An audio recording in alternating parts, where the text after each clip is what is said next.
वालेकुम वीवर्स। इस वीडियो से हम हमारा ये जो टॉपिक है द इन्फिनिटिव, इस टॉपिक से रिलेटेड एक नई सीरीज शुरू करने जा रहे हैं और वो सीरीज है adverbial functions of infinitive and infinitive phrase. ये जो हमारा मेन टॉपिक है इन्फिनिटिव, हमने इसको डिफरेंट सीरीज के अंदर इसको स्टडी कर रहे हैं। तो जो लोग पहले से पढ़ रहे हैं उनको तो पता है। तो ये अब हमारी नई सीरीज शुरू होगी है। अब इसमें इस सीरीज का ये पहला पार्ट है, ठीक है। और चूंकि हम बात कर रहे हैं इन्फिनिटिव और इन्फिनिटिव फ्रेज की, तो इसी टॉपिक के अंदर यानी ये जो सीरीज है इसका ये सब टॉपिक आप कह लें functions of infinitive phrase. Basically हम इन्फिनिटिव फ्रेज के फंक्शंस को डिस्कस कर रहे हैं और इसका ये पहला पार्ट है। इसके 3 पार्ट है, ए बी एंड सी। तो ये पहला पार्ट है। तो अभी हम फिर लिहाजा स्टडी कर रहे हैं इन्फिनिटिव ऑफ पर्पस, यानी हमारा जो टॉपिक है आप कह सकते हैं वीडियो के लिहाज से आप कहेंगे कि हम स्टडी करने जा रहे हैं इन्फिनिटिव ऑफ पर्पस को। लेकिन आपको ये पता होना चाहिए कि जो इन्फिनिटिव ऑफ पर्पस कहाँ पे आ रहा है। इन्फिनिटिव की हमारी ये वाली जो सीरीज है उसके अंदर ये जो फंक्शन ऑफ इन्फिनिटिव फ्रेज का पहला जो पार्ट ए है उसके अंदर हम इसको स्टडी कर रहे हैं और इसी तरह स्टेप बाय स्टेप हम मूव करेंगे जी। तो क्या होता है जी infinitive of purpose for proper understanding of above topic, यानी ये जो आपने टॉपिक लिखा हुआ है यहाँ पे इन्फिनिटिव ऑफ पर्पस, अगर आप इसको अच्छी तरह से समझना चाहते हैं तो student must have a clear understanding of what is phrase. जी आपको ये पता होना चाहिए कि फ्रेज क्या होता है, क्योंकि हमने यहाँ पे लिखा हुआ है इन्फिनिटिव फ्रेज। तो इन्फिनिटिव फ्रेज के ऊपर बात चलती रहेगी, तो आपको पता होना चाहिए एक्चुअली कि फ्रेज होता क्या है।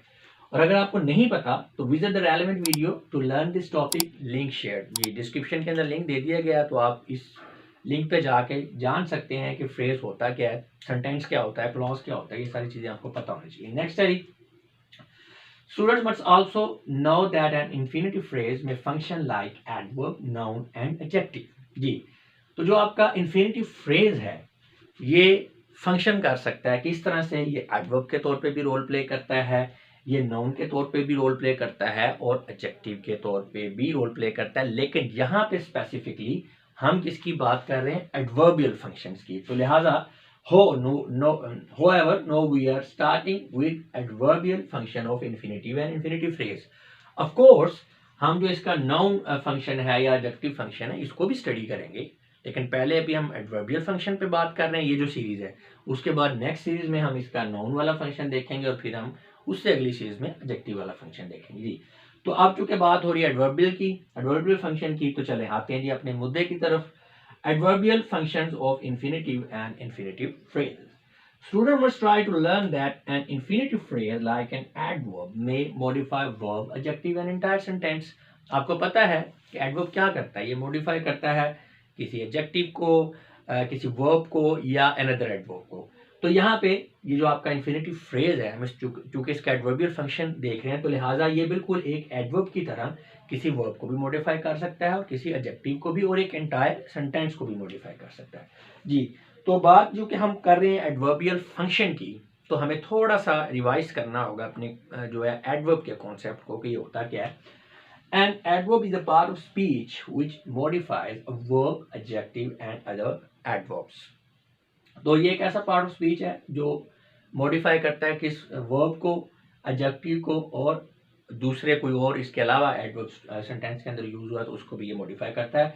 सेंटेंसेस में हम एग्जांपल्स की मदद से इस चीज को क्लियर कर लेते हैं ताकि आगे चलकर आपको कंफ्यूजन ना हो एडवर्ब फ्रेज के हवाले से जी। ही वर्क स्लोली, अब वर्क क्या है, ये है आपका वर्ब है मेन। ही वर्क्स, वो काम करता है, किस तरह से करता है, स्लोली, आहिस्ते से। तो यहाँ पे स्लोली आपका एडवर्ब है और ये किसको मॉडिफाई कर रहा है, वर्ब को, जो कि आपका वर्ब है। नेक्स्ट सेंटेंस देखें, this is very beautiful girl, ये बहुत ही खूबसूरत लड़की है। अब यहाँ पे ब्यूटीफुल क्या है, एडजेक्टिव, क्योंकि ये नाउन गर्ल को क्या कर रहा है, क्वालिफाई कर रहा है। अब ब्यूटीफुल को मॉडिफाई क्या चीज कर रही है, वेरी। तो जो चीज एडजेक्टिव को मॉडिफाई करती है उसे हम क्या कहते हैं, एडवर्ब। तो यहाँ पे वेरी आपका एडवर्ब है जो कि मॉडिफाई किसको कर रहा है, एडजेक्टिव को। नेक्स्ट देखें, he works very slowly, slowly क्या है, ये ऊपर वाला सेंटेंस, ये आपको पता है एडवर्ब है।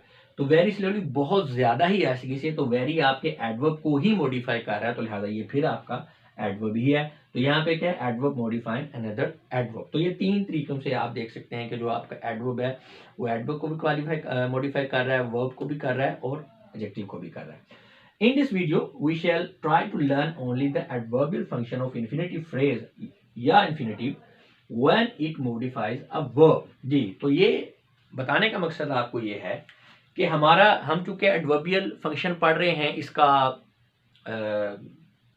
इन्फिनेटिव फ्रेज का, तो ये मॉडिफाई कर सकता है जी वर्ब को, एडजेक्टिव को या दूसरे एडवर्ब को भी। लेकिन इस वीडियो में स्पेसिफिकली ये जो आपका इन्फिनेटिव ऑफ पर्पस है, इसमें हमने एडवर्बियल फंक्शन देखना है इन्फिनेटिव ऑफ फ्रेज का, जिसमें ये वर्ब को मॉडिफाई करता है। थोड़ा कॉम्प्लेक्स हो गया, उम्मीद है कि आपको समझ आ रही होगी, कोशिश तो कर रहा हूं मैं कि ये 3 तरह के फंक्शन आपका एडवर्बियल फ्रेज जो है वो परफॉर्म कर सकता है। लेकिन यहाँ पे इस वीडियो में हमने जस्ट इसको देखना है जब ये वर्ब को मॉडिफाई करता है, ठीक है, क्योंकि हमारा टॉपिक जा रहा है इन्फिनेटिव ऑफ पर्पस। जी, तो अब हम आते हैं जी इन्फिनेटिव ऑफ पर्पस की तरफ। An infinitive which is used to denote some purpose or and result in a sentence by modifying the verb present in it is called as infinitive of purpose। तो पहली बात तो यह है कि infinitive होगा तो वो मॉडिफाई कर रहा है वर्ब को, पहली तो बात ये है, ठीक है, वो वर्ब को मॉडिफाई कर रहा है, सही है। और इसके मॉडिफाई करने से होता क्या है कि सेंटेंस के अंदर कोई कोई पर्पस या कोई रिजल्ट वो जाहिर होता है। यानी ये एक ऐसा इन्फिनेटिव जो किसी पर्पस को या रिजल्ट को या दोनों को किसी सेंटेंस में जाहिर करे। कैसे जाहिर करे? वर्ब को मॉडिफाई करके। तो ऐसे इन्फिनेटिव को हम क्या कहते हैं? Infinitive of purpose. तो सादा लफ्जों में अगर हम बात की जाए, in other words we may say when an infinitive और infinitive phrase like an adverb modifies a verb it is called as infinitive of purpose. तो सिंपली जब आपका इन्फिनेटिव या इन्फिनेटिव फ्रेज किसी एडवर्ब की तरह वर्ब को मॉडिफाई कर रहा है किसी सेंटेंस के अंदर, तो इस इन्फिनेटिव को हम क्या कहेंगे? Infinitive of purpose. तो सिंपलेस्ट डेफिनेशन जो है इन्फिनेटिव ऑफ पर्पस की क्या होगी कि ऐसा इन्फिनेटिव जो किसी एडवर्ब की तरह किसी वर्ब को कर रहा है मॉडिफाई एक सेंटेंस में, तो वो क्या है? आपका इन्फिनेटिव ऑफ पर्पस। हाँ, ये एक अलग बात है कि जब वो ऐसा करेगा तो क्या इसका रिजल्ट आएगा कि उस सेंटेंस के अंदर कोई पर्पस या रिजल्ट या दोनों जो है वो जाहिर हो जाएंगे, एक्सप्रेस हो जाएंगे। अच्छा, अब इसकी पहचान क्या है? Infinitive of purpose usually answers the question Y. जो वाई आपका क्वेश्चन है, क्यों, यानी कोई भी काम है वो क्यों हो रहा है, उसकी क्या वजह है, तो इस चीज को आंसर करता है आपका इन्फिनेटिव ऑफ पर्पस। अभी देखते हैं ये कैसे। देखें जी, ही केम होम, वो घर आया। वाई, क्यों आया? Why he came home. तो इसका आंसर कौन कर रहा है? आपका infinitive. To have some rest, कुछ रेस्ट करने के लिए। तो टू हैव सम रेस्ट ये आपका इन्फिनेटिव ऑफ पर्पस। इसी तरह ही वेंट टू होटल, वो होटल गया। क्यों गया? Why he went to hotel. अब इस बात का जवाब क्या दे रहा है? टू टेक सम फूड, कुछ खाना खाने के लिए। तो ये आपका इन्फिनेटिव फिर क्या है? ये आपका इन्फिनेटिव ऑफ पर्पस है जो कि वाई का आंसर कर रहा है। नेक्स्ट है, it must be noticed that in above sentences the subject of infinitive is identical with the subject of main verb. जी, ये इस बात को भी आपने जहन में रखना है कि आप इस सेंटेंस में देखें आपके मेन वर्ब का सब्जेक्ट कौन सा है? यहाँ पहले में काम का ही है। To have some rest, rest किसने करना है? तो इन्फिनेटिव का जो सब्जेक्ट है वो भी ही है, क्योंकि रेस्ट ही नहीं करना है।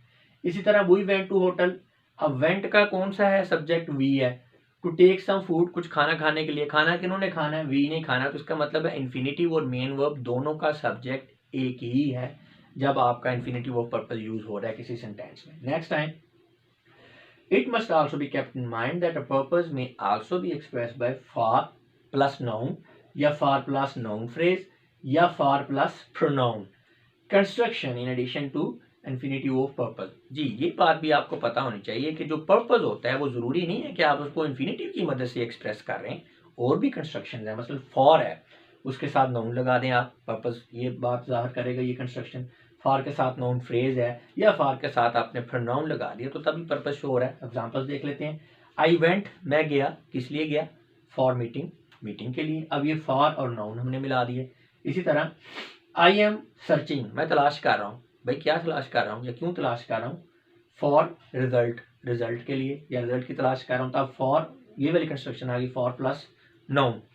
अच्छा नेक्स्ट है द ऑफिशियल्स केम, ऑफिशियल्स आए, क्यों आए? फॉर हिम, उसके लिए। हिम अब क्या है? प्रोनाउन, तो ये फॉर एंड प्रोनाउन वाली कंस्ट्रक्शन यूज होगी और इन तीनों सेंटेंसेस में आप देख सकते हैं कि पर्पस एक्सप्रेस हो रहा है।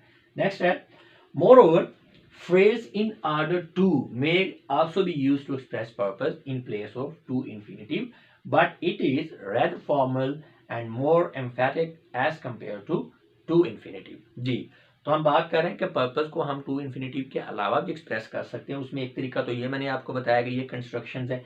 इसके अलावा एक फ्रेज है हमारे पास, इन ऑर्डर टू। उर्दू में अगर इसको करें तो हम कह सकते हैं के लिए, ठीक है ना, ये इस मकसद के लिए या इस लिहाज से।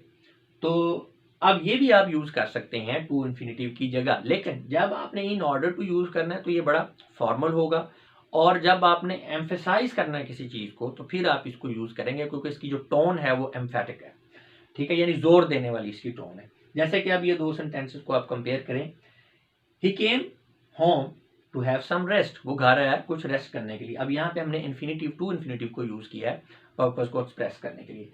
इसी सेंटेंस की दूसरी फॉर्म देखें, he came home in order to have some rest, वो घर आया कुछ रेस्ट करने के लिए। अब दोनों सेंटेंसेस का ट्रांसलेशन सेम है, लेकिन नीचे वाला जो सेंटेंस है उसमें हमने टू इन्फिनेटिव की जगह इन ऑर्डर टू ये फ्रेज यूज कर लिया है। अब इससे क्या हो गया, हमारा सेंटेंस जो है बहुत ज्यादा फॉर्मल हो गया है और इसमें थोड़ी जो है एम्फेटिक टोन भी आ रही है, लिखा भी हुआ है मैंने, मोर फॉर्मल एंड एम्फेटिक। अच्छा, in some cases the purpose and result are closely associated. अच्छा, ये भी आपको ध्यान में रखना चाहिए कि कुछ ऐसे सिचुएशंस भी होती हैं कि जो आपका पर्पस होता है और जो उसका रिजल्ट होता है वो बड़े करीब करीब होते हैं। मसलन I am struggling very hard, मैं जी बड़ी मेहनत कर रहा हूँ। पर्पस क्या है जी इस चीज का? पर्पस ये है, I am struggling very hard these days, इसका क्या पर्पस है? इसका पर्पस ये है इन ऑर्डर टू कह लें या सो एज टू कह लें, इन ऑर्डर टू या so as to be successful in the end. तो पर्पस ये है कि आखिर में मैं कामयाब हो जाऊं। अच्छा, पर्पस का रिजल्ट क्या आएगा? वो भी कामयाब होना ही होगा। तो इसका मतलब है पर्पस एंड रिजल्ट जो है ये बड़े क्लोज आ गए, यानी उसका पर्पस जो है वो क्या है, वो कामयाब होना है, और रिजल्ट क्या आएगा, रिजल्ट पे वो कामयाब हो जाएगा। तो दोनों चीजें सेम है। अच्छा, नेक्स्ट है when an infinitive of purpose modifies the entire sentence it is usually placed at the start of the sentence। ये हमने पहले भी बात की थी कि जो आपका infinitive of purpose है वो किसी पूरे के पूरे सेंटेंस को भी मॉडिफाई कर सकता है। तो अगर ऐसा करेगा तो फिर उसको हम स्टार्ट में लेंगे, ये ध्यान में रखना। जैसा कि in order to achieve success you should work hard. अब ये in order to achieve success है, ये आपका इन्फिनिटिव ऑफ पर्पस जो है, ये आपका फ्रेज ये क्या कर रहा है, इस पूरे सेंटेंस को मॉडिफाई कर रहा है। जैसा कि इसको अकेले को देखें, यू शुड वर्क हार्ड, आपको मेहनत करनी चाहिए। क्यों करनी चाहिए भी? वाई। अब इस वाई का जवाब क्या दे रहा है? ये पूरे को पूरा infinitive phrase in order to achieve success. इसी तरह यानी टू अचीव सक्सेस आप कह लें, आपने हमें से पहले ले आए। इसी तरह take care of your health, अपनी हेल्थ की केयर कीजिए। क्यों की करेंगी? इसका जवाब ये दे रहा है in order to maintain happy life, तो एक अच्छी खुशगवार जिंदगी गुजारने के लिए, बरकरार रखने के लिए। तो इसका मतलब है जब आपका इन्फिनिटिव ऑफ पर्पस पूरे सेंटेंस को मॉडिफाई कर रहा है तो आपने उस इन्फिनिटिव ऑफ पर्पस को उस सेंटेंस से पहले रखना है, इस बात को नहीं भूलना आपने। अच्छा, नेक्स्ट है जी, it may be observed that in above sentences infinitive of purpose is modifying the entire sentence, that's why it is placed in front of the sentence। अच्छा, ये बात तो हो गई है कि जब आपका ये इन्फिनिटिव फ्रेज जो है ये पूरे सेंटेंस को मॉडिफाई कर रहा है तो आपने इसे उससे पहले लिखना है। तो आप देख सकते हैं यहाँ पे ऐसा ही हुआ है। लेकिन ये हमारा वीडियो कंप्लीट हो गया है। अब सेकंड पार्ट के अंदर हमने फंक्शन ऑफ इन्फिनिटिव फ्रेज बी देखेंगे और उसमें भी सीरीज यही चल रही होगी, ठीक है। तो इस ये जो हमारा तरीकाकार है या जो तरतीब बनी हुई है इसको भी आपने जहन में रखना है, क्योंकि अगर आपकी ये गड़बड़ होगी तो फिर आप फॉलो नहीं कर पाएंगे लेक्चर्स को ना। वो जो हमारा एक कोर्स चल रहा है एक रिदमिक, तो स्टेप बाय स्टेप लर्निंग हो रही है, वो आप उससे चूक जाएंगे।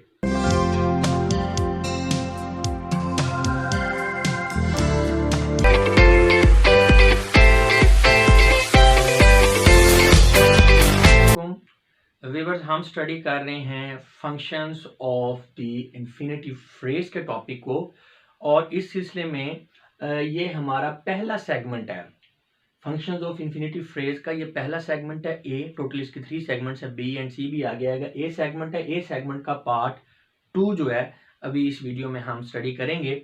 आपको थोड़ा बताता चलूँ, जो नए लोग हैं, हम बेसिकली अब जो इन्फिनेटिव है उसकी ये सीरीज पढ़ रहे हैं, adverbial functions of infinitive and infinitive phrase. ये डिफरेंट सीरीज में हमने इस टॉपिक को, जो इन्फिनेटिव है, इसको डिवाइड किया हुआ है। इससे पहले हमने noun like and verb like function जो है वो देखे थे इन्फिनेटिव एंड इन्फिनेटिव फ्रेज के पहली सीरीज में। अब ये सेकंड सीरीज है। सेकंड सीरीज में अब ये फंक्शंस ऑफ इन्फिनेटिव फ्रेज, इसका सेगमेंट ए और सेगमेंट ए का पार्ट 2। जी, तो स्टार्ट करते हैं। सबसे पहले एक नोट आप जरा पढ़ लें, समझ लें। For proper learning of above topic, students must have a clear understanding about what is phrase. जी, तो आपको ये फ्रेज का पता होना चाहिए कि फ्रेज होता क्या है, क्योंकि हमने इन्फिनेटिव फ्रेज को स्टडी कर रहे हैं, इसके फंक्शंस को। तो आपको पहले तो ये पता होना चाहिए कि फ्रेज क्या होता है। Moreover, one should also know that an infinitive may function like adverb, noun and adjective। हाँ जी, तो आपको ये भी पता होना चाहिए कि जो हमारा इन्फिनेटिव है वो एक एडवर्ब की रोल के तौर पे भी रोल प्ले कर सकता है, नाउन के तौर पे भी और एडजेक्टिव के तौर पे भी। Both these information are provided in the relevant videos. हाँ जी, ये जो बोथ दीज से मुराद ये है, फ्रेज वाली भी और ये जो एडवर्ब, नाउन एंड एडजेक्टिव का जो रोल है, ये किस तरह से प्ले करता है इन्फिनेटिव, ये सारी इंफॉर्मेशन आपको रेलेवेंट वीडियोस के अंदर मिल जाएंगी। लिंक नीचे डिस्क्रिप्शन के अंदर शेयर कर दिए गए हैं। However, in this particular video, we will focus only on the adverbial function of infinitive and infinitive phrase। जी, तो आपको पता है फंक्शन इसका नाउन का भी है, एडजेक्टिव का भी है और एडवर्ब का भी है। अभी हमारा ये ए सेगमेंट चल रहा है, इसमें हमने एडवर्बियल फंक्शन ही देखने हैं इन्फिनेटिव फ्रेज के। बी में हम नाउन के देखेंगे और सी में हम एडजेक्टिव, जो इसके एडजेक्टिव वाले फंक्शन है वो देखेंगे। तो अभी एडवर्बियल फंक्शन तक हम रहेंगे। Adverbial functions of infinitive and infinitive phrases, student must try to learn that infinitive phrase like an adverb may modify verb, adjective and entire sentence। हाँ जी, हमें पता है adverb जो है verb को modify करता है, adjective को modify करता है, या कोई और आपका another adverb है उसको भी modify करता है। तो लिहाजा ये जो आपका infinitive phrase है, ये चूँकि adverb का रोल प्ले करता है, तो लिहाजा बिल्कुल एडवर्ब की तरह ये वर्ब को भी मॉडिफाई करेगा, ये एडजेक्टिव को भी मॉडिफाई करेगा और ये पूरे के पूरे सेंटेंस को भी मॉडिफाई करेगा। बात चूंकि हमारी एडवर्बियल फंक्शंस की हो रही है, तो थोड़ा सा हमारा जो प्रीवियस कॉन्सेप्ट है एडवर्ब का और एडजेक्टिव का, इसको थोड़ा रिवाइज कर लेते हैं। An adverb is a part of speech which modifies a verb, adjective and other adverbs. जी, ऐसा ये पार्ट ऑफ स्पीच होता है एडवर्ब, जो किसी वर्ब को, एडजेक्टिव को या अनदर एडवर्ब अगर कोई सेंटेंस के अंदर यूज हुआ हुआ है उसको ये मॉडिफाई करता है। एग्जांपल्स देख लेते हैं। वर्क स्लोली, वो बड़ी आसानी से काम करता है। वर्क इसमें वर्ब है और ये जो वर्ड आपका स्लोली है, ये वर्ब को ही मॉडिफाई कर रहा है, यानी वो काम करता है, किस तरह से काम करता है, स्लोली, यानी वर्ब को एक्सप्लेन कर रहा है मजीद। ठीक है, तो ये उसको मॉडिफाई कर रहा है, तो लिहाजा यहाँ पे ये आपका स्लोली जो है ये आपका एडवर्ब है और ये वर्ब को मॉडिफाई कर रहा है। नेक्स्ट देखें, that is very beautiful girl, वो बहुत ही खूबसूरत लड़की है। अब गर्ल यहाँ पे नाउन है, ब्यूटीफुल उसको उसकी एट्रीब्यूट जो है उसको एक्सप्लेन कर रहा है, उसको क्वालिफाई कर रहा है, तो ये एडजेक्टिव है कि लड़की खूबसूरत है। अब जो ब्यूटीफुल है, जो एडजेक्टिव है, इसको मजीद जो है वो मॉडिफाई कर रहा है वेरी, उसमें इंटेंसिटी जो है उसको पैदा कर रहा है कि खूबसूरत तो है लेकिन बहुत खूबसूरत है। तो यहाँ पे जो एडवर्ब है आपका वेरी है और ये मॉडिफाइंग एन एडजेक्टिव, एडजेक्टिव को मॉडिफाई कर रहा है। नेक्स्ट है कि वर्क्स वेरी स्लोली, ऊपर वाला सेंटेंस पहला और थर्ड सेम है, उसमें एक वेरी का चेंज है। अब स्लोली का तो हमें पता ही है, वर्क स्लोली ये एडवर्ब है, तो अब स्लोली से पहले वेरी आ गया है, तो जो एडवर्ब है आपका स्लोली, आहिस्तगी से काम कर रहा है, उसमें मजीद जो वेरी है उसने और इंटेंसिव उसको बना दिया है, मजीद उसको मॉडिफाई कर रहा है। स्लो तो कर रहा है, बहुत ज़्यादा स्लो कर रहा है, वेरी स्लोली। तो यहाँ पे ये जो आपका एडवर्ब वेरी है ये मॉडिफाई कर रहा है अनदर एडवर्ब को। तो उम्मीद है कि आपको पता चल गया होगा एडवर्ब क्या होता है। नेक्स्ट है एडजेक्टिव। एडजेक्टिव क्या होता है? An adjective is a part of speech which qualifies a noun और प्रोनाउन। सिंपल, एक ऐसा पार्ट ऑफ स्पीच जो किसी नाउन को या प्रोनाउन को क्वालिफाई करता है, यानी उसकी किसी एट्रीब्यूट को एक्सप्लेन कर रहा होता है। जैसे कि this is a beautiful girl, अब ये गर्ल क्या है? ये नाउन है, ब्यूटीफुल उसको एक्सप्लेन कर रहा है, क्वालिफाई कर रहा है कि लड़की तो है लेकिन बड़ी खूबसूरत है, तो ये आपका एडजेक्टिव है। इज वेरी नाइस, वो बड़ा ही नाइस है। अब यहाँ पे नाइस जो है ही को क्वालिफाई कर रहा है, उसकी एक एट्रीब्यूट को बता रहा है कि वो बड़ा नाइस है, तो लिहाजा यहाँ पे भी ये एडजेक्टिव है। तो यहाँ पे आप देख सकते हैं कि जो एडजेक्टिव आपका ब्यूटीफुल है ये नाउन को क्वालिफाई कर रहा है, और यहाँ पे जो आपका एडजेक्टिव नाइस है ये आपका क्वालिफाई कर रहा है आपके प्रोनाउन को। जी, तो अब इसमें ये हमें एडवर्ब और एडजेक्टिव का पता चल गया है। अच्छा, यहाँ पे अब एक और नोट है, ज़रा इसको समझें। ये ज़रा जो हमारा टॉपिक जिस तरह से चल रहा है ना, इसको डेकोरम को भी ज़रा समझने की कोशिश करें। अगर आप इस चीज़ को फॉलो नहीं करेंगे तो चीज़ों को समझना मुश्किल हो जाएगा, उलझ जाएंगे आप। देखिए, हमने यहाँ पे स्टडी किया है कि हमने पढ़ना है अभी एडवर्बियल फंक्शन।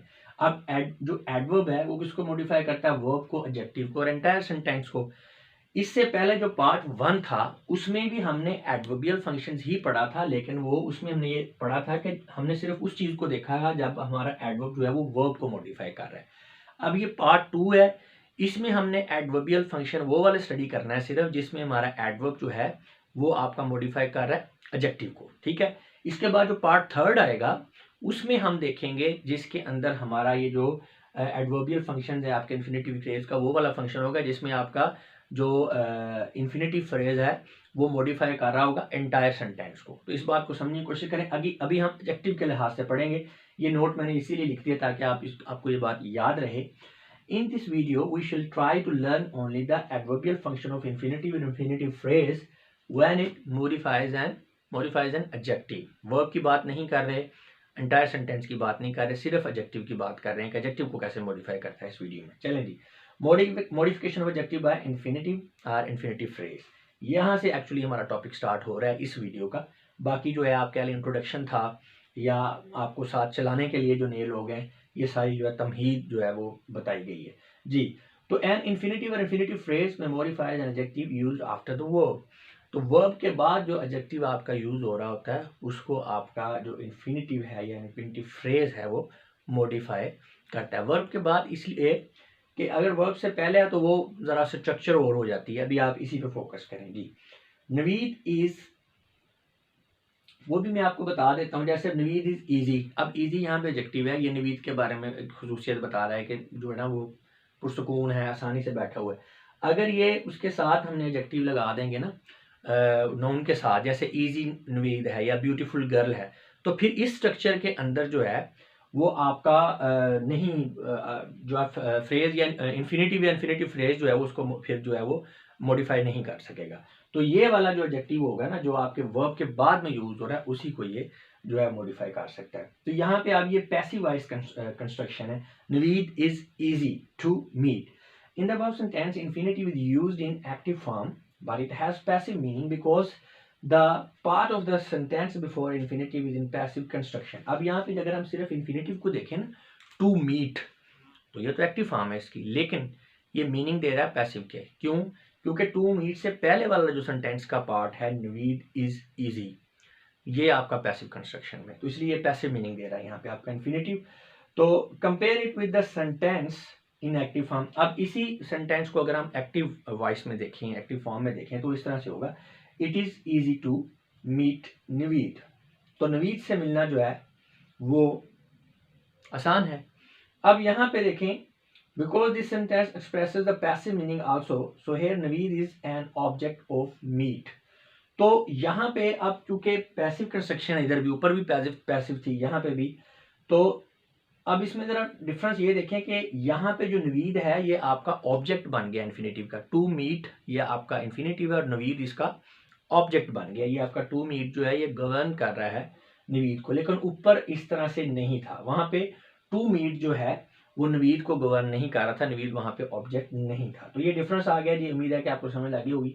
अच्छा जी, अब नेक्स्ट देखें, ये तो हो गया Naveed is easy to meet और it is easy to meet Naveed. अब एक और स्ट्रक्चर देखें आप, Naveed is eager to meet, Naveed is eager to meet. अब इन दोनों सेंटेंसेस के ना जरा सेंस में जाने की कोशिश करें।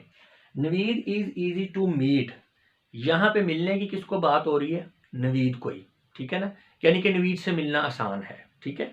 या it is easy to meet Naveed, इसमें भी नवीद से ही मिलने की बात हो रही है। अब यहाँ पे देखें, Naveed is eager to meet, Naveed को इश्तियाक है मिलने का। तो अब खुद को तो किसी को इश्तियाक नहीं हो सकता ना मिलने का। अब यहाँ पे जो सेंस में जाएं, इसका मतलब है जो मिलने का काम है मिलेगा नवीद किसी और को। इसको फिर समझें, ऊपर वाले दोनों सेंटेंसेस में नवीद के मिलने की बात हो रही है, यहाँ दूसरे सेंटेंस के अंदर नवीद ने किसी और से मिलना है। तो ये डिफरेंस आ गया, लेकिन स्ट्रक्चर आपको फर्स्ट लुक में सेम नजर आती है कि वहां पे Naveed is easy to meet है, यहाँ Naveed is ego to meet है। वहां पे इजी एडजेक्टिव था, यहाँ पे ईगर एडजेक्टिव है, लेकिन देखें कितना डिफरेंस है। तो सेंस में जाना बहुत ज़रूरी है। सिर्फ स्ट्रक्चर पे आपने जो है वो रिलाई नहीं करना जब आप कंप्रीहेंशन की तरफ जा रहे हैं, जब चीज़ों को समझ रहे हैं, पढ़ रहे हैं, लिख रहे हैं। तो यहाँ पे देखें ना, दिखने में स्ट्रक्चर सेम है दोनों सेंटेंसेस की, लेकिन मीनिंग में ज़मीन आसमान का फ़र्क है। अच्छा जी, here though the sentence is again in passive construction, but sense of the sentence denotes the Naveed cannot be the object of meet. यहाँ पे तो अब ऑब्जेक्ट हो ही नहीं सकता, क्योंकि यहाँ पे तो टू मीट का ऑब्जेक्ट बन रहा है नवीद, ठीक है, ये एक्टिव सेंटेंस में। लेकिन यहाँ पे नहीं, क्योंकि ऑब्जेक्ट जो है वो कोई और होगा जिसे नवीद ने मिलना है। नवीद यहाँ पे एक्चुअली सब्जेक्ट का रोल प्ले कर रहा है, ठीक है। It means the object in this sentence is indefinite or understood. हाँ जी, अब Naveed is ego to meet. अब नवीद ने किसी से मिलना है, अब जिससे भी मिलेगा वो ऑब्जेक्ट होगा, ठीक है। तो यहाँ पे अब जनरल बात हुई है, मिलना किससे है ये जरूरी नहीं है बताना, तो फिर इसका मतलब ऑब्जेक्ट क्या है, वो इनडेफिनेट है। या अगर आप एक्सप्रेस कर देंगे, यानी अगर आप ऑब्जेक्ट को नहीं लिखेंगे, तो इसका मतलब है जो आपका ऑब्जेक्ट है वो इनडेफिनेट है या अंडरस्टूड है। अंडरस्टूड से मराद ये है कि आप कोई पैरा पढ़ रहे हैं या कोई बातचीत चल रही है, ठीक है। तो कॉन्टेक्स्ट से आपको पता चल रहा है कि नवीद ने मिलना किससे है, ठीक है। Naveed is eager to meet, अब किससे मिलना है ये आपको पता है, ठीक है। तो यह लिहाजा जब पता है तो लिखने की जरूरत नहीं। इसका मतलब जो आपका ऑब्जेक्ट है या वो इनडेफिनेट है, ठीक है, या वो जो है अंडरस्टूड है, आपको ऑलरेडी पता है, ठीक है। तो यानी ईगर टू मीट, अब मिलना किसी से भी मिला जा सकता है, समवन, आप यहाँ पे ये लिखा हुआ ब्रैकेट के अंदर ईगर टू मीट समवन, अब वो कोई भी हो सकता है, ठीक है, इनडेफिनेट है। तो इन द सेंटेंस ए, ये वाला जो सेंटेंस है, इजी इज द एडजेक्टिव, जी एडजेक्टिव है, which is use after the verb is, हाँ जी, ये वर्ब आपका इज है, इसके बाद आपका ये एडजेक्टिव यूज हुआ है। And is qualifying the noun Naveed, और ये जो आपका नाउन है उसको क्वालिफाई कर रहा है, नवीद इज इजी। तो इजी जो है ये नवीद को क्वालिफाई कर रहा है, एडजेक्टिव है। Whereas to meet is an infinitive which is modifying the adjective easy। तो ये आपका जो टू मीट है ये आपका क्या है, ये आपका इन्फिनेटिव है, और ये किसको मॉडिफाई कर रहा है, एडजेक्टिव को इजी। यानी वो इजी तो है, किस लिए इजी है, अभी क्यों इजी है, मिलना उससे बड़ा इजी है। तो उसको जो है जो क्वेश्चन वाई है उसका आंसर कर रहा है, जैसे मैंने लास्ट बताया था।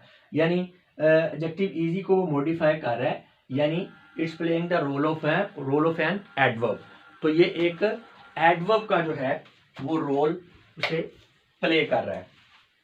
अच्छा जी, अब हम आते हैं सेंटेंस बी की तरफ। In the sentence B same process occurs as that of A, but the only difference is that here the adjective eager is modified by the infinitive phrase। हाँ जी, ये थोड़ी सी ना क्रिटिकल चीज है, इसको समझ लेंगे तो आपको टॉपिक समझ आ जाएगा। देखें, अब यहाँ पे भी टू मीट है ऊपर वाले सेंटेंस ए में, और बी में भी टू मीट है, लेकिन ऊपर वाले सेंटेंस में जो टू मीट है वो क्या है, वो इन्फिनेटिव है।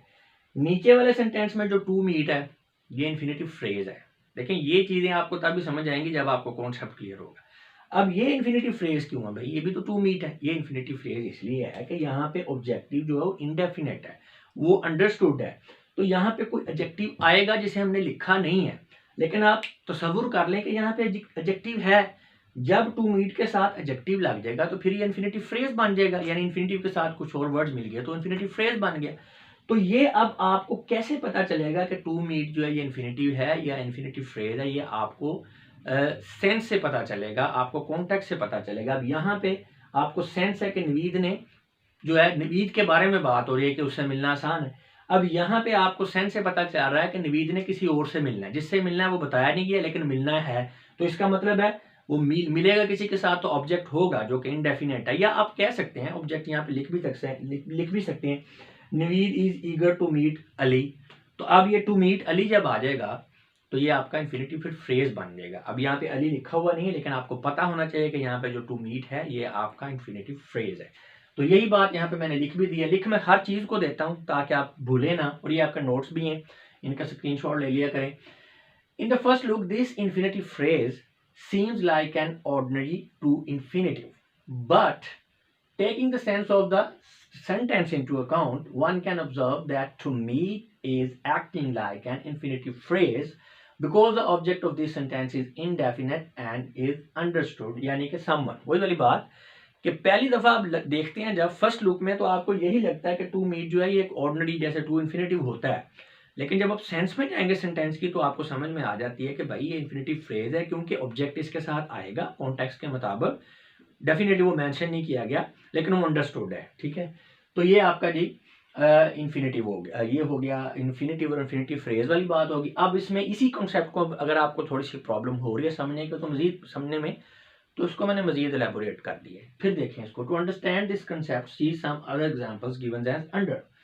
आई एम ईगर, वही वाली बात। अब आप कह सकते हैं नवीद इज ईगर, तो I am eager to meet, यहां तक था ना वो, यू अगेन, मैं आपसे मिलना चाहता हूं दोबारा। तो अब ये हमने टू मीट के साथ यू अगेन जब आ गया है, तो ये आपका क्या है, ये पूरा आपका इन्फिनेटिव फ्रेज बन गया। तो ये इन्फिनेटिव फ्रेज आपका ईगर को मॉडिफाई कर रहा है। Infinitive phrase as an adverb modify the adjective eager, eager यहाँ पे एडजेक्टिव है और ये पूरे का पूरा इन्फिनेटिव फ्रेज इसको मॉडिफाई कर रहा है। यहाँ पे भी ऐसे ही है, टू मीट के साथ कोई ऑब्जेक्ट है और वो मॉडिफाई कर रहा है पूरे का पूरा इसको उसको एडजेक्टिव को। Similarly Alia is fit to complete, अब इसको भी जरा देखें, ये थोड़ी सी चेंज हो गई structure. Alia is fit, Alia जो है वो फिट है, फिट अब क्या है, ये आपका एडजेक्टिव है, टू कंप्लीट आपका इन्फिनेटिव है। अब यहाँ पे Alia is fit to complete, तो इसमें जरा थोड़ा सा प्रॉब्लम आपको आ सकता है, इसको जरा समझें। In the above sentence the for phrase, अब ये फॉर द टास्क जो है ये आपका फॉर फ्रेज है, यानी for the task may be understood by the context और may be written as it is. हाँ जी, कोई बातचीत चल रही है, कोई कहानी चल रही है, तो आपको पता है कि ये बात कौन से टास्क को कंप्लीट करने की हो रही है पीछे, तो आलिया फिट टू कंप्लीट, तो बात क्लियर हो जाती है आपको। अच्छा, अगर कॉन्टेक्स्ट नहीं है तो हो सकता है कि ये फॉर द टास्क आप इसको एज इट इज भी लिख सकते हैं, Alia fit for the task to complete. तो अब यहाँ पे ये फॉर फ्रेज जो है ये एज इट इज लिखा भी जा सकता है, और ये आपको जो ये अंडरस्टूड हो सकता है कॉन्टेक्स्ट से, आप इसको समझ सकते हैं सेंस में, आपको पता है ये बातचीत चल रही है तो कौन से टास्क की बात हो रही है, ठीक है। तो as it is because sometimes infinitive may be used with the for phrase to modify an adjective. तो बात का ये होता है कि जो आपका इन्फिनेटिव होता है वो फॉर फ्रेज के साथ भी यूज हो जाता है इसको मॉडिफाई करने के लिए एडजेक्टिव को। अब यहाँ पे ये जो टू कंप्लीट है ये मॉडिफाई किसको कर रहा है, फिट को, ठीक है, एडजेक्टिव को।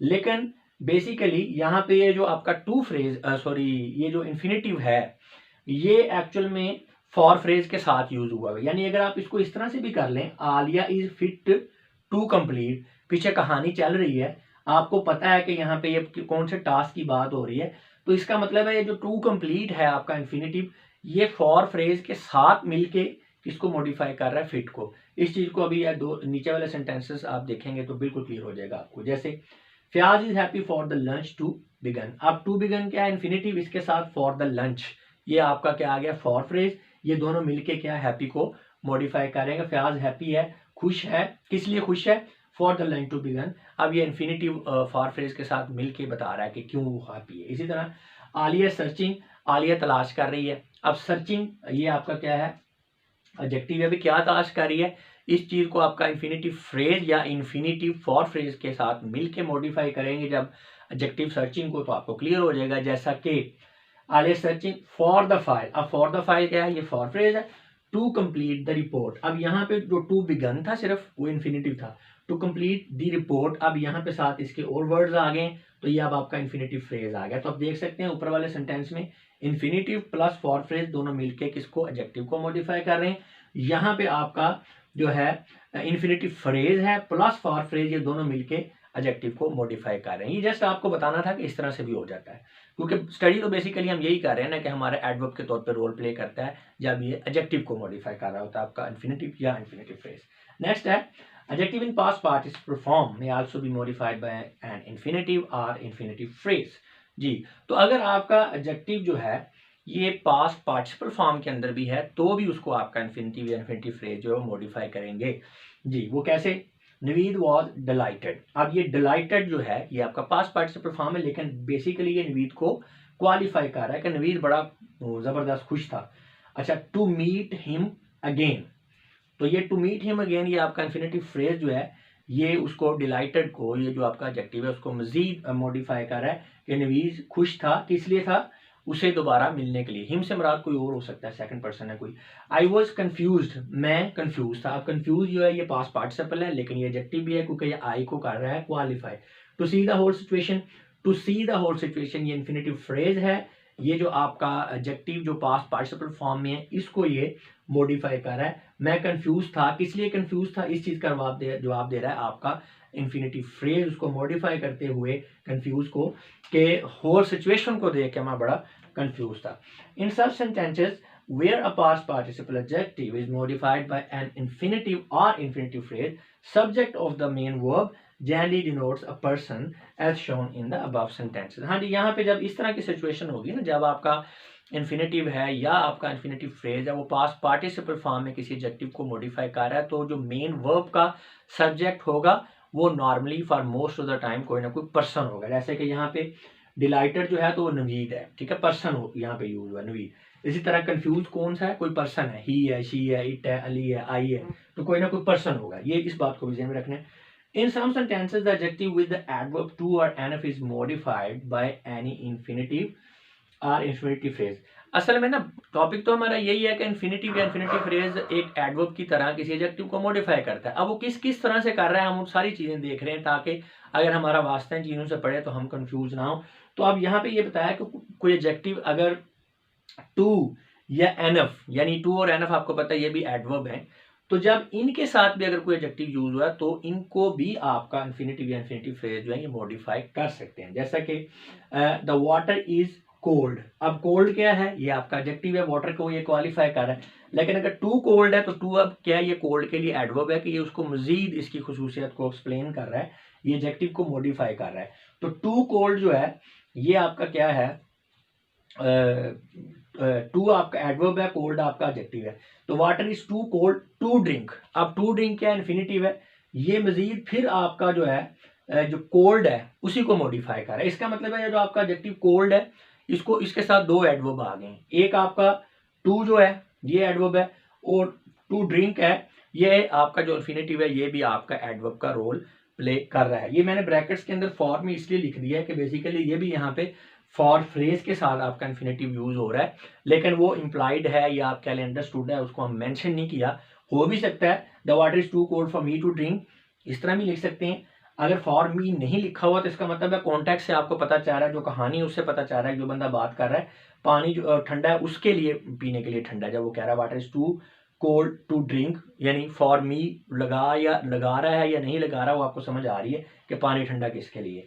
तो लिहाजा जी यहाँ पे आप देख सकते हैं कि एडजेक्टिव आपका एडवर्ब के साथ लगा हुआ है तो उसको भी आपका ये जो है इन्फिनिटिव उसको जो है मॉडिफाई कर रहा है। The machine is too easy, बिल्कुल उसी तरह पहले वाला sentence, for him to operate. The machine is light, अब एनफ आ गया, light enough, machine is light, light आपका एडजेक्टिव है, एनफ जो है वो लाइट को ही मजीद जो है मॉडिफाई कर रहा है, तो एनफ आपका एडवर्ब है टू शिफ्ट, ठीक है, उसे शिफ्ट करना। तो लिहाजा यहाँ पे जो आपका एडजेक्टिव लाइट है इसके साथ दो अब आपके एक तरह से एडवर्ब आ गए, एक आपका एनफ और दूसरा जो है टू शिफ्ट। नेक्स्ट है they have enough resources to purchase that apartment. अब वहां पे पहले तो मैंने फॉर फ्रेज वाले आपको एग्जांपल्स दिए, अब ये फॉर फ्रेज वाले नहीं है, नॉर्मली वैसे जनरल सेंटेंस है। They have enough resources, enough क्या है, ये एडवर्ब है। तो अब यहाँ पे ये देखें आप, टू परचेज जो है तो ये उसको कर रहा है मॉडिफाई, तो that apart to purchase that apartment. They have tried enough to pass the exam, तो यहाँ पे भी आपका जो है टू पास जो है ये आपको एनफ को मॉडिफाई कर रहा है। अच्छा, some common adjectives that are modified by infinitive और infinitive phrase are given as under. वैसे तो अब आपको पता चल ही गया है, लेकिन आइडेंटिफिकेशन के लिए ये कुछ एडजेक्टिव्स की लिस्ट है जिनके साथ यूजुअली जो है वो इन्फिनिटिव या इन्फिनिटिव फ्रेज जो है जिनको मॉडिफाई करता है। वो कौन से हैं? सर्टेन है, एप्ट, वर्दी, fortunate, afraid, glad, lucky, sure, happy, bound, fit, anxious, unfit, unworthy, sorry, eager, ready, careful, proud, eligible, impatient. ये ऐसे आपके एडजेक्टिव हैं जिनके साथ इन्फिनिटिव या इन्फिनिटिव फ्रेज इनको मॉडिफाई करेंगे। इसके बाद इसके अलावा ये जो आपके एडजेक्टिव्स हैं इन्हीं के अंदर से ही out of these adjectives some may also be modified by a for phrase plus infinitive phrase. यानी ये जो ऊपर फॉर फ्रेज वाली मैंने आपको स्ट्रक्चर बताई थी कि फॉर फ्रेज इन्फिनिटिव फ्रेज के साथ मिल के किसी एडजेक्टिव को मॉडिफाई करता है, तो वो यही बात कर रहे हैं कि इन एडजेक्टिव्स के अंदर से ही कुछ एडजेक्टिव्स ऐसे भी हैं जिनको जो आपका इन्फिनिटिव फ्रेज है वो फॉर फ्रेज के साथ मिल के मॉडिफाई करता है। अब ये एडजेक्टिव्स इंक्लूड हैं जैसे सूटेबल है, फिट है, unfit, anxious, impatient and eager etcetera. तो एग्जांपल्स भी देख लेते हैं। She is not fit for the travel to go abroad. अब टू गो अब्रॉड जो है इसने अपने साथ for the travel for phrase को ले लिया है फिट को मॉडिफाई करने के लिए। Ahmad is very anxious for the task to complete. अब टू कंप्लीट ये आपका in time, to complete in time ये आपका इंफिनिटिव फ्रेज है। फॉर द टास्क इसने साथ फॉर फ्रेज दिया और मॉडिफाई किसको कर रहा है, एंशियस को, एडजेक्टिव एंशियस को। नीड is eager for lunch to start, ठीक है, फॉर लंच। अच्छा टू स्टार्ट ये क्या, ये आपका इंफिनिटिव है। फॉर लंच जो है ये आपका फॉर फ्रेज है। फॉर लंच टू स्टार्ट, तो फॉर फ्रेज प्लस इंफिनिटिव ये किसको मॉडिफाई कर रहे हैं, एडजेक्टिव ईगर को।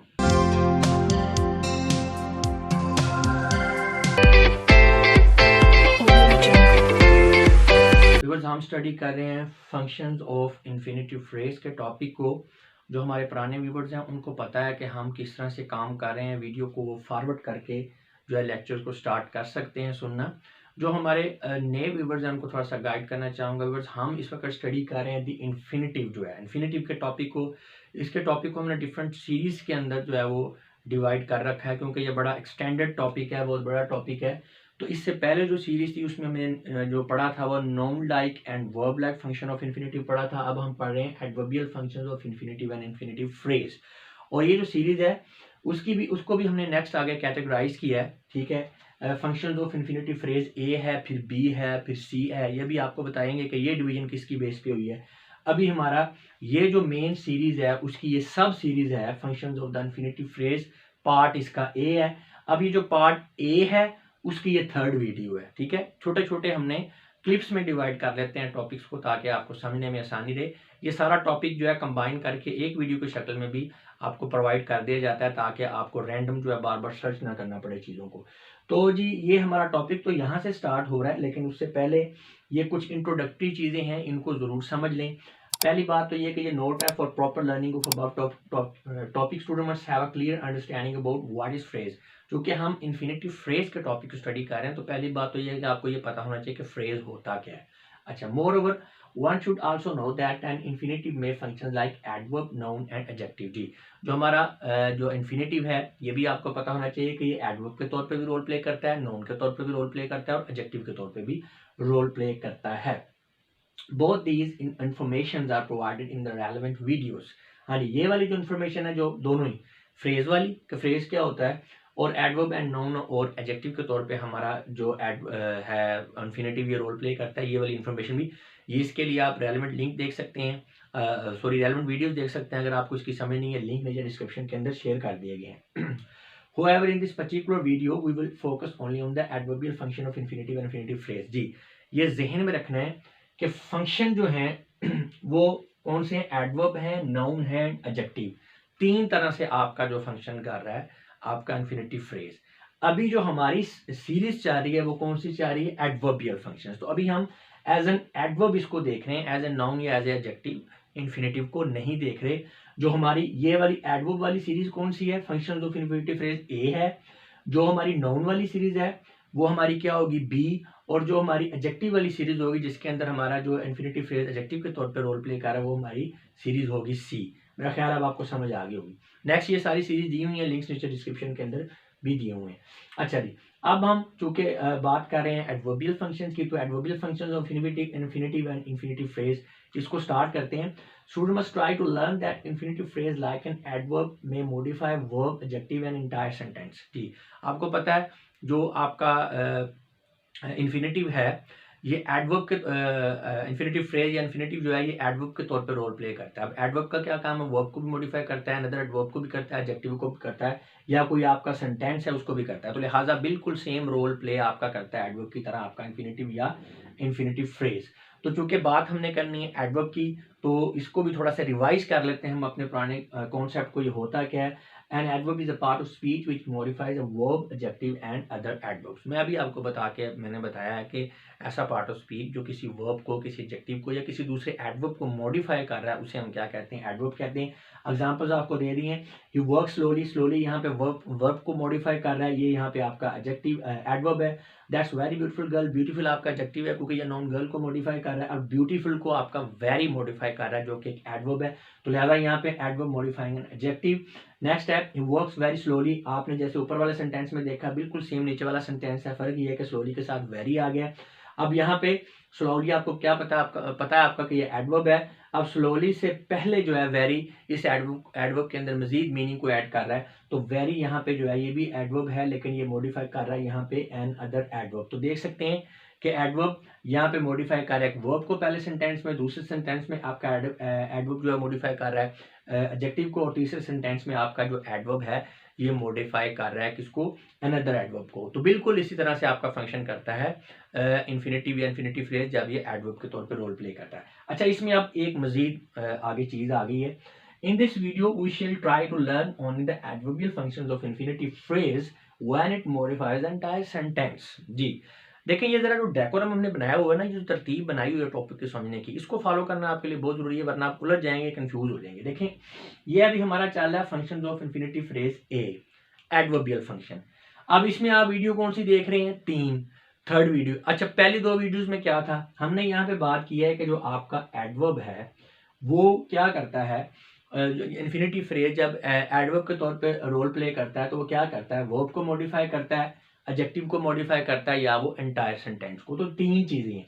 तो हम पढ़ तो एडवर्बियल फंक्शन रहे हैं, तो ये जो 3 आपके है ना, कि ये जब वर्ब के तौर पे वर्ब को मॉडिफाई कर रहा है आपका इन्फिनेटिव फ्रेज, जब आपका एडजेक्टिव को मॉडिफाई कर रहा है, और जब वो आपके एंटायर सेंटेंस को मॉडिफाई कर रहा है, तो इस लिहाज से भी हमने फिर इसको जो है आगे मजीद कैटेगराइज कर लिया। जैसे यही टॉपिक जो आपका इसका फर्स्ट पार्ट है, उसमें हमने ये देखा था जब आपका जो इन्फिनेटिव या infinitive phrase as an adverb वो मॉडिफाई कर रहा है वर्ब को, वो था हमारा पहला पार्ट।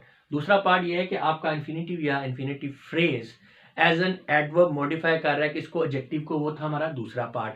अब ये हमारा थर्ड पार्ट है जिसमें हमारा जो इन्फिनेटिव या infinitive phrase as an adverb modify कर रहा है किसको, एंटायर सेंटेंस को। तो इस तरह से ये हमने वीडियोस को कैटेगराइज किया हुआ है, या छोटे छोटे क्लिप्स में डिवाइड किया, इससे आपके समझने के लिए बड़ी आसानी हो जाती है। तो इसको फॉलो करना जरूरी है आपके लिए। जी, तो अब हम आते हैं अपने टॉपिक की तरफ। ये तो था इंट्रोडक्शन। तो modification of entire sentence by the infinitive phrase, तो ये हमारा अभी टॉपिक है इस वीडियो में कि हमने देखना है कि आपका जो इन्फिनेटिव फ्रेज है वो एक एंटायर सेंटेंस को कैसे मॉडिफाई करता है। When the infinitive phrases are used as side comments content other than main or actual subject matter of the speaker or writer, these modify the sentence expressing the main subject matter। जी, तो इसमें समझना आपने ये है, देखिए एक sentence है, उसके 2 हिस्से हैं। एक होता है आपका मेन सब्जेक्ट मैटर, जिसको मुद्दा कहते हैं, मुद्दा यानी तेजी में हम मुद्दा ही कह देते हैं, लेकिन मुद्दा वो होता है। तो वो जो आपका मेन आपका एसेंस होती है, मेन सब्जेक्ट मैटर होता है आपका सेंटेंस का, यानी जो जेरे गौर बहस है वो आपका मेन सब्जेक्ट मैटर है। उसके साथ एक दूसरा हिस्सा है सेंटेंस के अंदर, जो कि आप कह लें कि एक कह लें कि साइड कमेंट है, यानी मेन सब्जेक्ट मैटर नहीं है, उसी सब्जेक्ट मैटर से रिलेटेड उसके अंदर कोई बात हो रही है। यानी मेन सब्जेक्ट मैटर है, यानी एक ही सेंटेंस है, उसके 2 हिस्से हैं, एक के अंदर मेन सब्जेक्ट मैटर है, दूसरे हिस्से में जो मेन सब्जेक्ट मैटर है उसी के हवाले से कोई बात हो रही है। तो वो जो साइड कमेंट होगा, ठीक है, वो क्या करता है, वो साइड कमेंट जो बाकी वाला जो मेन सब्जेक्ट मैटर है उसको सारे के सारे को वो क्या कर रहा होता है, वो उसको मॉडिफाई कर रहा होता है। आप जब इनकी एग्जांपल्स देखेंगे तो आपको क्लियर हो जाएगा कि साइड कमेंट क्या होता है और वो कैसे दूसरे पूरे सेंटेंस को मॉडिफाई कर रहा होता है। देखें जी, यहाँ पे ये एग्जांपल्स हैं। To speak categorically, I am not willing to join the party. अब इस सेंटेंस में 2 हिस्से हैं, ये वाला एक अंडरलाइन हिस्सा, मेन सब्जेक्ट जो है मैटर वो ये है कि I am not willing to join the party, मैं पार्टी को ज्वाइन नहीं करना चाहता, मेन। अब टू स्पीक कैटेगरिकली अगर आप नहीं भी लिखेंगे तो यहाँ पे इतने सेंटेंस से बात सारी क्लियर है। अब ये कह रहा है टू स्पीक कैटेगरिकली, ये आपका क्या है, एक साइड कमेंट है, ठीक है, उसमें आपको कह लें मजीद मीनिंग ऐड कर रहा है आपकी बात में कि भाई जी बात सीधी सीधी ये है कि मैं नहीं जा रहा पार्टी में।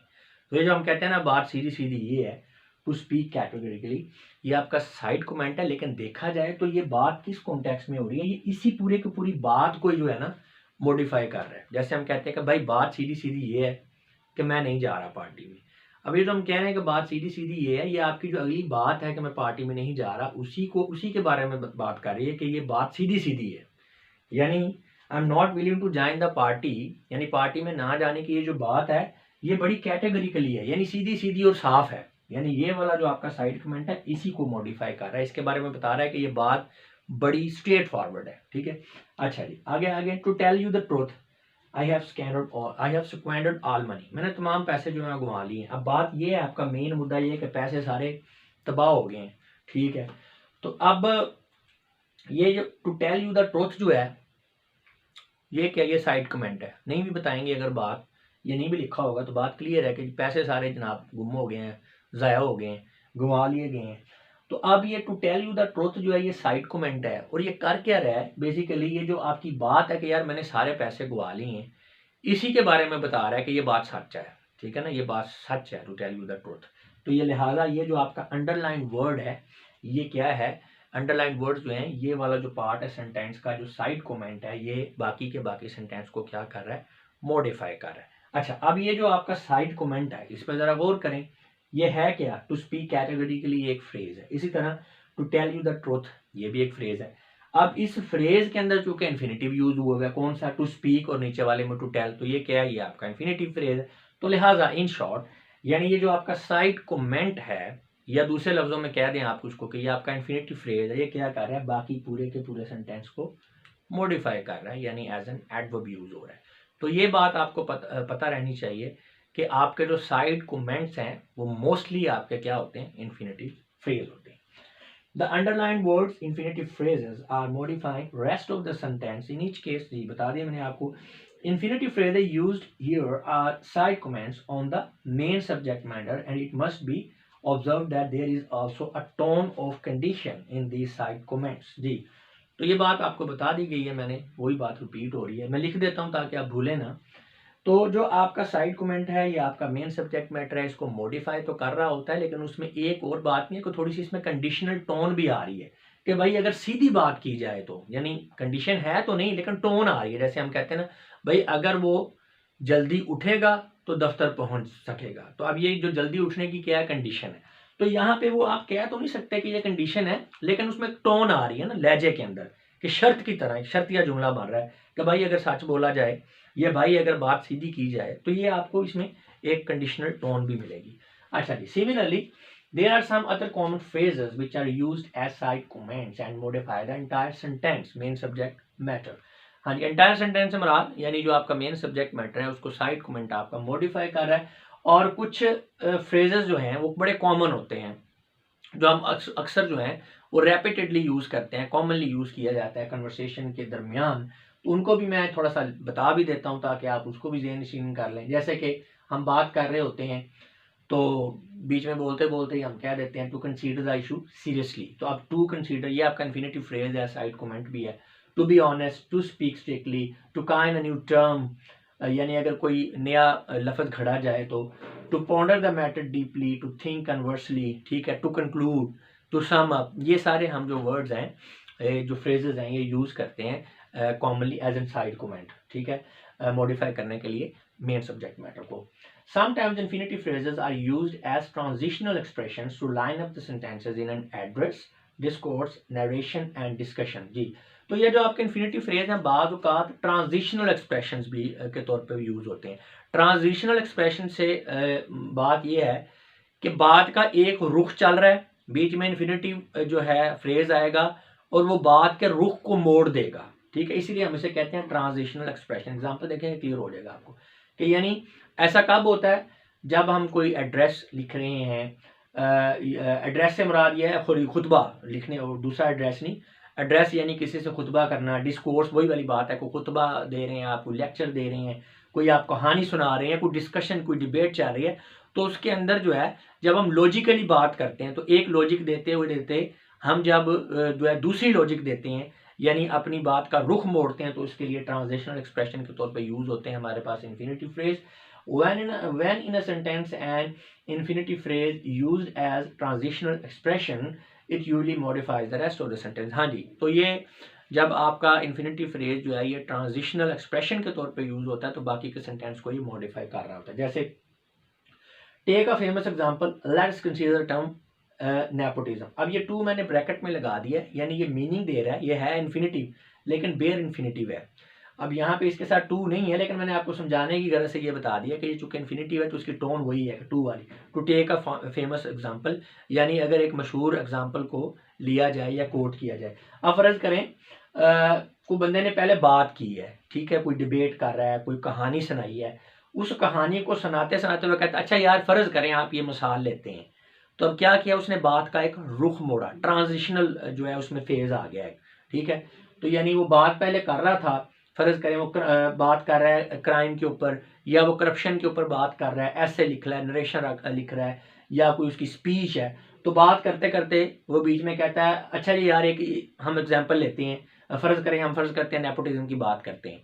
तो वो बात करप्शन की हो रही थी, तो करप्शन से आप किस पे आ गए? नेपोटिज़्म पे आ गए। तो ये टेक अ फेमस एग्ज़ाम्पल, ये आपका इन्फिनिटिव फ्रेज़ है, लेकिन ये ट्रांज़िशनल एक्सप्रेशन है। लेकिन टेक अ फेमस एग्ज़ाम्पल, ये इस पूरे के पूरे सेंटेंस को क्या कर रहा है? मॉडिफ़ाई कर रहा है। Let us consider the term nepotism.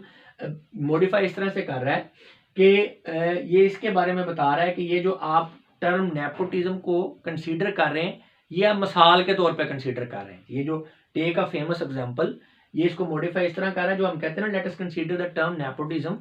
तो ये जो आपका ये जो इन्फिनिटिव फ्रेज़ है, ये मॉडिफ़ाई इसको इस तरह कर रहा है कि ये इसके बारे में बता रहा है आपको कि ये जो हम कंसीडर कर रहे हैं नेपोटिज़्म को, ये एक मशहूर एग्ज़ाम्पल के तौर पे कंसीडर कर रहे हैं। तो ये इसको मॉडिफ़ाई कर रहा है। अच्छा जी, in this sentence a plain or bare infinitive is used. यहाँ ये भी मैंने आपको बता दिया, पहले भी बता दिया कि यहाँ पे टू नहीं है, आपको समझाने के लिए लिखा है। टेक अ फेमस एग्ज़ाम्पल है, तो ये आपका बेयर इन्फिनिटिव है। अब अगर आपको टू इन्फिनिटिव और बेयर इन्फिनिटिव का नहीं पता, तो फिर आप क्या करें? तो उसके लिए खैर आप रेलेवेंट वीडियो देख सकते हैं, लिंक नीचे डिस्क्रिप्शन में दे दिया गया है। Some other common examples of such phrases include. हाँ जी, और भी बहुत सारी एग्जांपल्स हैं, मैंने जस्ट आपको समझाने के लिए कोट कर दी हैं। जैसे हम कहते हैं to sum up, to conclude, to return to the subject, to mention a few examples, to change the topic. तो ये सारी ट्रांजिशनल आपके एक्सप्रेशंस हैं। ये आपकी बात का रुख मोड़ने के लिए जो है, या लॉजिकली आप बात कर रहे हैं तो कंक्लूड करने के लिए, सम अप करने के लिए यूज होते हैं। और आप देख सकते हैं कि यहाँ पे टेक अ फेमस एग्जांपल, ये बेयर इन्फिनिटिव है, ये सारे टू इन्फिनिटिव हैं, ये ट्रांजिशनल एक्सप्रेशंस हैं, ये आपके इन्फिनिटिव फ्रेज भी हैं। और ये क्या करते हैं? ये रेस्ट ऑफ द सेंटेंस को मॉडिफाई करते हैं, यानी ये बिल्कुल एक एडवर्ब की तरह फंक्शन करते हैं।